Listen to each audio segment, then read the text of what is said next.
కేంద్ర ప్రభుత్వం పథకాలను తమవిగా చెప్పుకొని రాష్ట్ర ప్రభుత్వం పబ్బం గడుపుతోంది అని గాజువాక బీజేపీ కన్వీనర్ కన్నంరెడ్డి నరసింహారావు అన్నారు.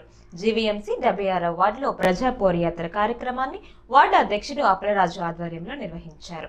ఈ కార్యక్రమానికి ముఖ్య అతిథిగా విచ్చేసిన గాజువాక బీజేపీ కన్వీనర్ కన్నంరెడ్డి నరసింహారావు మాట్లాడుతూ రాష్ట్ర ప్రభుత్వ వైఫల్యాలను ఎండగట్టి ప్రజలకు మేలు చేసేందుకే బీజేపీ ప్రభుత్వం ప్రజా పోరయాత్ర చేపట్టిందన్నారు. రాష్ట్రంలో అమలు చేస్తున్న అనేక సంక్షేమ పథకాలు కేంద్ర ప్రభుత్వం ఇస్తున్నప్పటికీ వాటిపై ప్రజలకు అవగాహన లేదు అని, అవి రాష్ట్ర ప్రభుత్వం ఇస్తుంది అనుకుంటూ ఉన్నారా అని అన్నారు.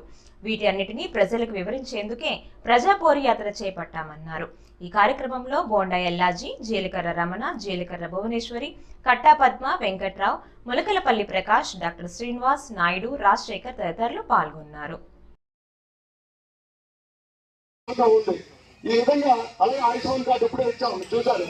ప్రతి ఒక్కరికి కూడా ఆరోగ్యం ముఖ్యం కాబట్టి ఆయుష్మాన్ కార్డు ఈ రోజు మన 76వ వార్డు కర్ణాటకూరు గాంధీ పార్క్ వద్ద పెద్దలు శ్రీ సిఆర్ లక్ష్మణరాజు గారు ఈ కార్యక్రమంలో ఈ యొక్క ప్రజా పౌర యాత్రకి నియోజకవర్గ కన్వీనర్ గా చేస్తున్నటువంటి జిల్లా కార్యదర్శి పెద్దలు శ్రీ బండా ఎల్లాజీరావు గారు, ఈ కార్యక్రమానికి కో కన్వీనర్ గారు మరియు ఉత్తరాంధ్ర ఇన్ఛార్జ్ శ్రీమతి కట్టా పద్మ.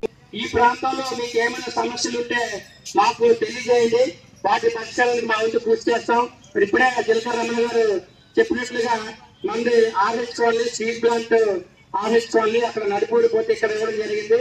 మాది కూడా మా అమ్మమ్మ గారి నడుపూరే, ఇక్కడ ఇందులోలు రామరాజు పక్కనే ఆ మావి గారు ఇల్లేది కూడా నడుపూడిలో మా అమ్మగారు ఉంటే మా అక్కలు ఇక్కడే ఉంటారు.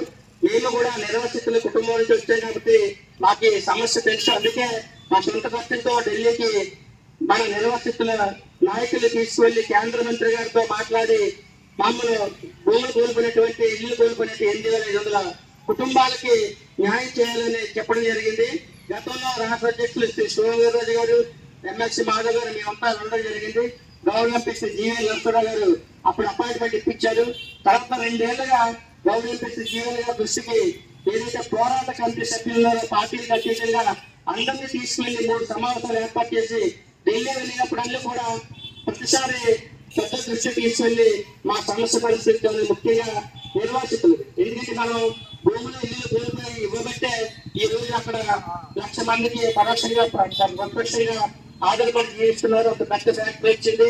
విశాఖపట్నం జిల్లా చాలా చక్కగా అభివృద్ధి చెందింది.